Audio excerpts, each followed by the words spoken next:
इतिहास की वो एक गलती जिसकी कीमत भारत आज 800 साल बाद भी चुका रहा है। 17वीं बार वो एक फैसला क्यों नहीं लिया? इतिहास के पन्ने अक्सर उन तारीखों से भरे होते हैं जो हम स्कूलों में रटते हैं। पानीपत की लड़ाई, हल्दी घाटी का युद्ध, बक्सर का संग्राम।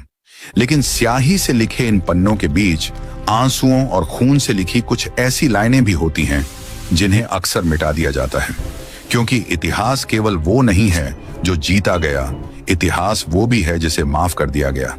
जरा एक पल के लिए अपनी आंखें बंद कीजिए और सोचिए, 12वीं सदी का हिंदुस्तान, सोने की चिड़ियां, ज्ञान का केंद्र और वीरों की धरती।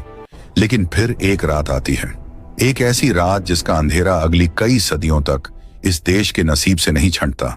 हम सब ने बचपन से पढ़ा है कि तराइन के मैदान में 2 युद्ध हुए थे। पहले में पृथ्वीराज चौहान जीते और दूसरे में वो हार गए। लेकिन रुकिए, क्या सच में कहानी इतनी सीधी थी? अगर मैं आपसे कहूं कि वो आखिरी हार एक युद्ध का नतीजा नहीं बल्कि एक ऐतिहासिक पछतावे का नतीजा थी, तो अगर मैं आपसे कहूं कि तराइन के उस खूनी मैदान में हारने से पहले भारत का अंतिम हिंदू सम्राट अपने सबसे बड़े दुश्मन को 1 बार नहीं, 2 बार नहीं, बल्कि 16 बार, जी हां, 16 बार जीवन दान दे चुका था, तो क्या आप यकीन करेंगे?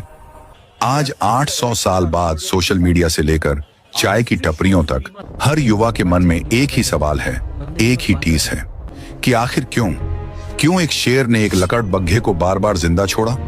जब दुश्मन आपके पैरों में पड़ा हो, निहत्था हो और अपनी जान की भीख मांग रहा हो, तो उसे छोड़ देना महानता थी या भारत के इतिहास की सबसे बड़ी कूटनीतिक भूल? आज आवाज स्तर पर हम इसी सवाल की तह तक जाएंगे। हम उन पुराने जैन ग्रंथों और महाकाव्यों की धूल झाड़ेंगे जो चीख चीख कर गवाही दे रहे हैं कि तराइन के वो 2 युद्ध तो सिर्फ कहानी का अंत थे, शुरुआत तो बहुत पहले हो चुकी थी। वो 17 युद्ध कहां हुए और वो 16 माफी क्यों दी गई?